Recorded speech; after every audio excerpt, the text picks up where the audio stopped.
Leora had never been able to explain the strange pull that lived somewhere beneath her ribs. It wasn't anxiety, not exactly, and it wasn't sadness either. It felt more like a memory she couldn't reach, a place she had once known but could no longer name. Most people who knew her simply thought she was restless, the kind of person who cycled through projects, city districts, and relationships like seasons. But Leora understood something deeper was happening, something she couldn't articulate without sounding unhinged. She often described it, only to herself, as a kind of homesickness for a world she had never seen. Her work as a journalist didn't help. She was good at digging, too good in fact, and the stories she uncovered rarely brought any sense of peace. Corruption, quiet cruelty, political theater, spiritual exploitation, it all blended into a suffocating haze. She told herself she was exposing darkness for the sake of truth, but lately she had begun to wonder if she was only adding to the noise. Each article left her feeling hollow, as if the words drained something rather than restored it. Everything shifted on a quiet afternoon when she visited an old archive beneath the city library. She wasn't on assignment. She wasn't even supposed to be there. Curiosity had simply nudged her down a staircase she had never noticed before. The archive was dim, its fluorescent lights flickering with a fatigue that matched her own. She wandered past brittle documents, forgotten manuscripts, and dusty microfilms until she noticed a small box shoved behind other boxes, half crushed under their weight. Something about it called to her, not loudly, but insistently, like a whisper spoken directly inside her mind. Inside the box lay a fragment of a text she didn't recognize, thin parchment, edges torn, ink faded but still readable. The language was an old dialect she'd only encountered in passing, yet she could understand it more easily than she should have. The title, written in ornate script, translated roughly to the Song of the Luminous Body. She sat on the cold floor and began scanning the text. It spoke about a light hidden beneath the layers of the human self, a luminous body that existed before birth and remained untouched by the world's illusions. The fragment described ordinary people who suddenly felt an ache that pulled them inward, an ache that signaled the dormant light was stirring and seeking to return home. It spoke of a veil crafted by unseen forces, gatekeepers, the text called them, that dimmed the memory of the soul's true radiance. Every line felt eerily familiar. It was as though the author had reached across centuries just to describe her. Her breath trembled as she read about the moment when the luminous body begins to push against the surface of consciousness. According to the fragment, the sensation often manifested as a subtle pressure in the chest, a longing that felt like both grief and promise. Leora pressed her palm against her sternum in reflex. The pressure she had lived with for years pulsed gently, responding to the words on the page. She should have put the fragment back. She should have been responsible, logical, detached, the way she always was. But instead she tucked the parchment into her coat, not as an act of theft, but as an instinctive reaction, as if she had found something that had belonged to her long before she found it. For the next several days, the fragment consumed her thoughts. She read it repeatedly, tracing every symbol, absorbing every sentence. Each time she returned to it, she felt that same subtle stirring beneath her ribs, like the light described in the text was pacing in a small room inside her, waiting to be let out. At night she dreamed of distant landscapes made of gold and shadow, of staircases that twisted upward through clouds of shimmering dust, of figures draped in robes of pale fire. The dreams left her trembling when she woke, but not afraid. What frightened her more was the growing certainty that these visions weren't entirely dreams. One evening, while sitting alone in her apartment with only the glow of a desk lamp, Leora noticed a strange phenomenon. As she recited a line from the fragment, a line about the first flicker of remembrance, the air around her seemed to thicken, as if reality was adjusting itself. A warm current passed through her spine, slow and deliberate, like fingertips trailing along her vertebrae. Her vision wavered. For a moment she thought she saw faint strands of golden light weaving around her hands. She blinked hard, and the strands faded. But the warmth remained, pulsing softly. The next day, she walked through the city with new eyes. The world looked strangely thin, like a painted backdrop stretched over something vaster and more intricate. People moved around her as usual, ambitious, anxious, tired, but she could almost sense a deeper layer beneath their expressions, a quiet flicker of something luminous that each of them carried, even if they didn't know it. This new sensitivity unsettled her. She tried returning to work, but her articles felt trivial now. She tried meeting friends, but their conversations drifted around her like mist. She couldn't pretend nothing had changed. She continued studying the fragment until she found a line she had somehow overlooked, a cryptic direction mentioning a keeper of the hidden lamp, someone who carried the oral teachings associated with the text. The passage didn't give a name, only a rough description of a meeting place, a quiet courtyard near an abandoned monastery on the city's outskirts. She didn't trust the impulse that drove her to seek it out, but she followed it anyway. The courtyard was silent when she arrived, filled with the gentle rustle of leaves and the distant rumble of the city. The monastery walls were cracked, vines creeping across their surfaces like thin green veins. She almost turned back, believing she had misunderstood the fragment's meaning. But then she noticed a shadow move behind one of the stone pillars. A man stepped into view. He wasn't threatening. In fact, he looked almost ordinary, simple clothes, calm posture, eyes that held an impossible depth. His presence felt strangely familiar, as if she had met him long before this lifetime. He regarded her with a gentle curiosity, not surprise, as though he had been waiting for her. "You found the fragment," he said, his voice warm and steady. It wasn't a question, it was recognition. Leora's throat tightened. She couldn't speak. The man nodded slowly, as if understanding her silence. "You've begun to feel the light moving," he continued. "That means you're ready to remember what you were before you arrived here." Her heart pounded against her ribs. "Who are you?" she managed to whisper. "A friend," he replied with a faint smile. "And if you're willing, a guide." She didn't know whether to trust him.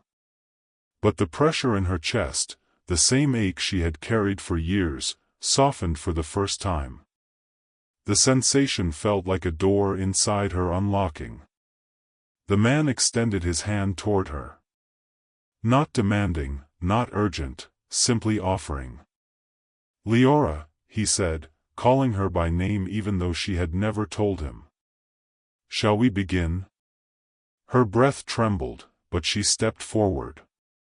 Something in the air shimmered, and the forgotten ache within her glowed softly, as though answering a call it had waited lifetimes to hear. Elias didn't rush her. He guided her through the old monastery's corridors at a slow, steady pace, letting her take in the dim light, the echo of her own breath, and the strange stillness that seemed to stretch between each step. It wasn't the stillness of abandonment, it was the stillness of a place that had been listening for a very long time. Leora sensed that the air here carried memories, even if she couldn't yet interpret them. They reached a quiet chamber illuminated only by a narrow beam of sunlight slipping through a cracked window. Dust motes drifted lazily in the column of light, swirling like tiny constellations suspended just above the stone floor. Elias motioned for her to sit, and he lowered himself opposite her with the ease of someone who had repeated this ritual countless times. She felt awkward at first, unsure of what she was supposed to do, but something about his calm demeanor helped her settle. What you're feeling, he said, is not an awakening in the sense most people imagine. It's more like the thinning of a wall. You've been pressing against it your whole life, even without realizing it. Leora closed her eyes, trying to sense the wall he spoke of. It wasn't a metaphor, not completely. She felt an invisible barrier inside her, a kind of membrane separating her thoughts from a deeper, quieter space within. The light body isn't something you acquire, Elias continued gently. It's something you uncover. Something that was yours before you even had a name. She took a slow breath. The faint pressure beneath her ribs warmed, as though responding. Elias instructed her to place her hands lightly over her chest, not to force anything, just to notice. Then he guided her through a simple breathing pattern. Inhale softly, hold without tension, exhale as though releasing a long-held apology. With each cycle, her body loosened, her thoughts slowed, and her awareness began to sink inward. Now imagine, he said, that you are not breathing air, but light. The words flowed into her mind like a gentle current.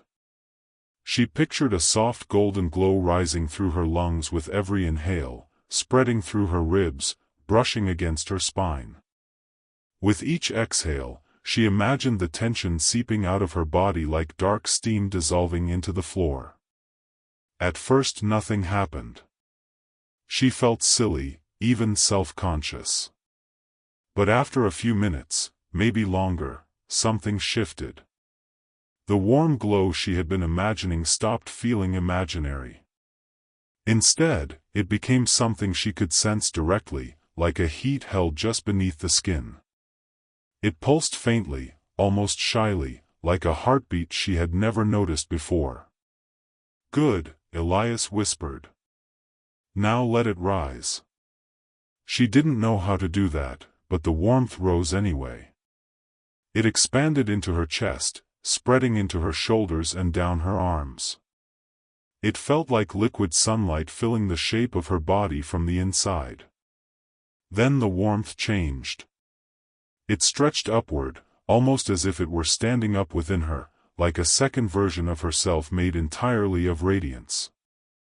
Her breath caught. The sensation was overwhelming but not frightening. It felt ancient. Familiar. The first activation, Elias said softly, is simply remembering that the light exists. Leora's eyes opened, and for a moment the world appeared layered, her normal vision overlaid with a faint golden shimmer. Elias himself seemed to glow around the edges, as though sunlight clung to him even in the shadowed room. Her heart raced. "What is this?" "Perception," he answered. "Or rather, the beginning of it." Her chest tightened, not in fear but in recognition. She felt herself coming undone in a way that didn't feel like breaking. It felt like unfolding. Elias reached into his coat and pulled out a small object wrapped in thin cloth. When he unwrapped it, she saw it was an amulet, simple, circular, carved with symbols that echoed the ones in the fragment she had found. He placed it gently between them. "This is not a tool," he said. "It's a mirror. When you look into it during your practice, you won't see a reflection. You'll see the part of you that exists beneath your reflection." Leora hesitated, then lifted the amulet. It felt strangely warm. Not like an object that had been held by another person, warm like something alive. She held it over her lap, staring at the etched lines, and she felt the golden warmth within her rise again, brushing against her awareness. "Why me?" she whispered. Elias took a long, measured breath. "Because you listened. Most people feel the ache, but they bury it. You searched for it. You followed it. That's all awakening ever is, someone finally choosing not to turn away." His words hit her with a quiet force. She thought of all the nights she had spent lying awake feeling the pressure in her chest, all the days she felt misplaced in her own life, all the restless decisions that made no sense to others. Maybe they made sense now. He guided her through another exercise. This time he asked her to visualize her body as a hollow outline, filled slowly with light as the breath moved. She tried, and once again the visual began to feel real, almost too real. The light rushed through her center, up her throat, and into her skull. Then, suddenly, she saw something. Not with her eyes, behind them. A figure of light stood within her shape, mirroring her posture exactly. Its edges were bright, soft, and almost transparent, but its presence was unmistakable. It was her, yet not her. A version of her untouched by worry, time, or fear. Her breath faltered. Elias opened his eyes and watched her steadily, as though he knew exactly what she was seeing. "Let it be," he murmured. "Don't force it." She focused on breathing again, letting the vision stabilize. The light figure lifted its head at the same moment she did. When she raised her hands, it raised its hands. She felt its presence like a gentle echo inside her bones. The sensation lasted only a few moments before fading, retreating like a tide pulling back into the ocean. But it left behind a warmth that didn't disappear. "This," Elias said softly, "was your first glimpse of the luminous body." Leora wiped a tear from her cheek without meaning to. She wasn't sad. She was moved in a way she hadn't known was possible. "For now," he added, "this is enough. You've opened the door. The next steps are deeper, and they require steadiness." She nodded, though part of her wanted to keep going right then. She wanted to chase that light, to see more of it, to ask the endless questions swirling inside her. But she understood what he meant. Awakening wasn't a race. It was a remembering. As they walked back into the courtyard, the evening sun painted the stones in gold. The world looked the same as it had before, yet everything felt different. The air seemed fuller somehow, like a veil had thinned just enough for her to breathe more deeply. Elias paused before they reached the gate. "Leora," he said quietly, "what you saw today will return. And when it does, it will ask things of you. Choices. Commitments. Honesty with yourself. The light never forces, it only invites." She felt the warmth in her chest pulse in acknowledgement. "And what if I'm not ready?" she asked.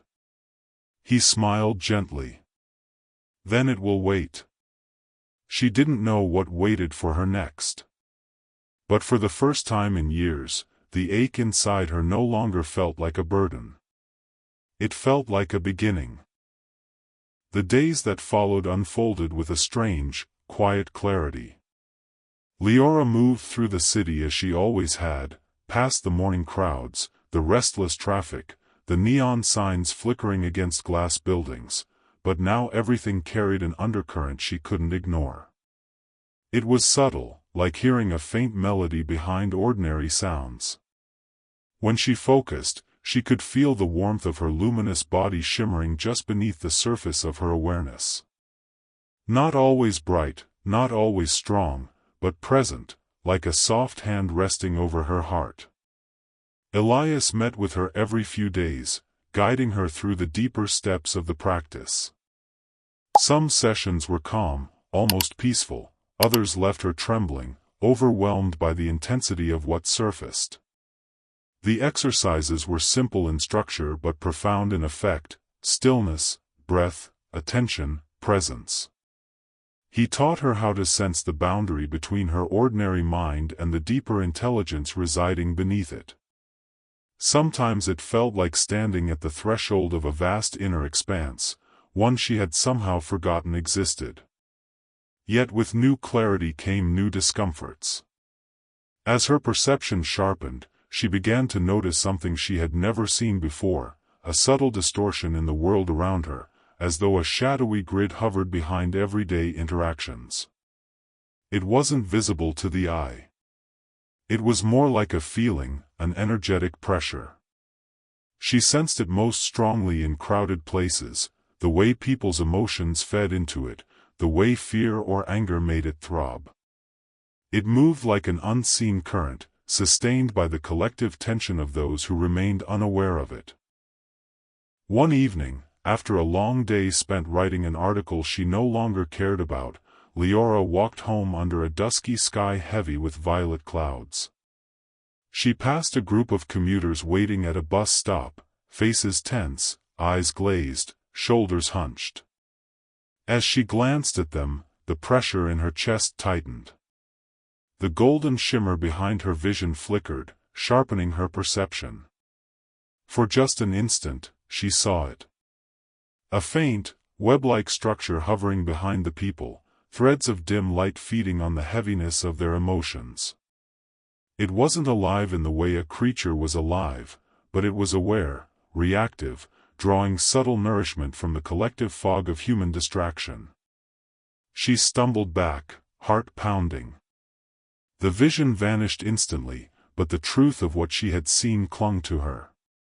Later, in the courtyard of the monastery, she described the experience to Elias. He listened without interrupting, arms relaxed, eyes steady. "You've seen the first layer of the veil," he said softly. "Some call them archonic structures. They aren't beings, not exactly, but patterns of suppression that have been woven into the mind of the world." Leora hugged her arms around herself. Why would something like that exist? To keep human perception turned outward, Elias said gently. To keep the inner light from waking too easily. The luminous body threatens systems built on fear, so the veil sustains itself by amplifying that fear. She lowered her gaze. "I didn't think awakening would involve all this." He smiled sadly. "Awakening reveals everything, even what most people cannot bear to see." Over the next week, the visions grew more frequent. The web-like structures appeared behind arguments in cafes, behind tired workers on late-night trains, behind politicians on television. Leora didn't want to see them, but the luminous body within her responded to them instinctively, glowing brighter in their presence as if recognizing something it had once fought against. The inner conflict took a toll. She felt torn between two worlds, the ordinary life she used to know and the deeper reality unfolding inside her. She tried to write, tried to pretend nothing had changed, but the luminous warmth pulsed constantly under her ribs, reminding her of everything she could no longer ignore. One night, after a particularly intense vision that left her breathless, Leora returned to the monastery trembling. Elias was already waiting in the courtyard, as if he had sensed her coming. "It's time," he murmured, "for your first real test." She swallowed. Test. The veil doesn't react strongly until someone steps beyond its boundaries. You've done that. Now it will attempt to pull you back. "I don't want to fight anything," she whispered. "You don't have to fight," he said. "You only have to stay awake." They entered the inner chamber, where a single candle flickered on the floor.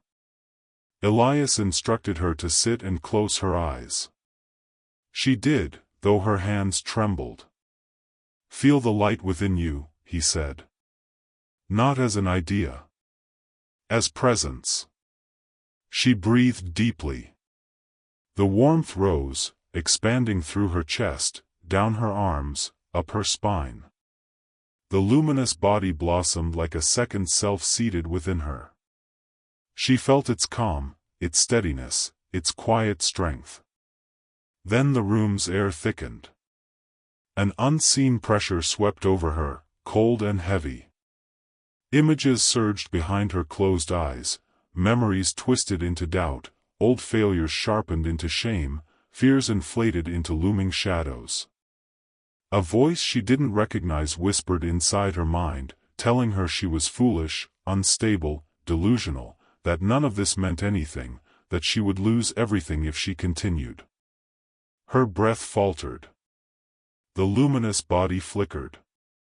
"Stay present," Elias said softly, his voice cutting through the distortion. "This is the veil's oldest trick, fear turned inward." She struggled to breathe. The shadows pressed harder, trying to smother the light within her. For a moment she was on the edge of giving in. She almost believed the voice.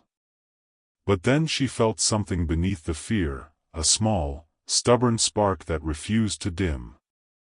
She focused on that spark. She breathed into it. Slowly, deliberately, it grew. The luminous body straightened within her, radiating warmth. The shadows recoiled. The voice cracked, losing its grip. The golden light expanded outward until the pressure dissolved entirely, like mist burned away by dawn. When she opened her eyes, the room felt clear again. Elias watched her with quiet pride. "You chose the light," he said softly. "Not by force. By presence. That is the only victory that matters." Leora exhaled shakily. She felt exhausted, yet lighter than she had in years. Something fundamental within her had shifted, an anchor settling into place.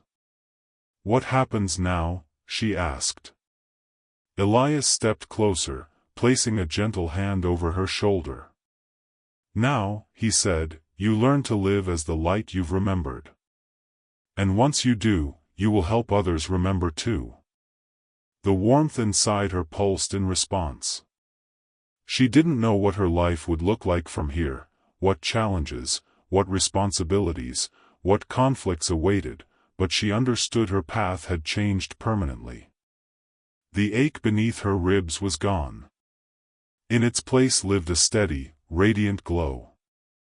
The journey we've just explored, Leora's awakening, her first trembling steps into the luminous body, her confrontation with the hidden mechanisms that shape human perception, invites us to reflect on our own inner landscapes.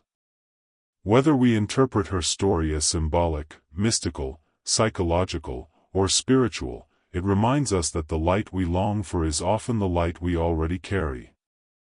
Awakening doesn't always arrive with thunder. Sometimes it begins as a quiet ache, an inner restlessness, a whisper asking us to pause and re-examine the stories we've inherited. Leora's experience also speaks to a universal truth: inner transformation does not remove us from the world, it calls us deeper into it. Her luminous body didn't take her away from her life. Instead, it allowed her to see life more clearly, to recognize both the illusions that bind us and the radiance waiting beneath them. The archonic structures she perceived may not be literal entities. For some, they may represent old fears, collective trauma, or unconscious patterns that shape our choices. But whatever form they take, the path remains the same: awareness, presence, compassion, and the courage to stay awake even when shadows press close. If this story resonated with you, even just a little, then let it be a gentle reminder that your own light is not something you need to earn. It's something you return to. Thank you for spending this time with me. If you enjoyed this video and want to support more stories like this, feel free to subscribe to the channel. If Leora's journey touched you in any way, consider leaving a like, and if you know someone who might need a story like this, please share it with them. Every bit of support helps this channel continue offering thoughtful, soul-oriented content. With gratitude, until the next story.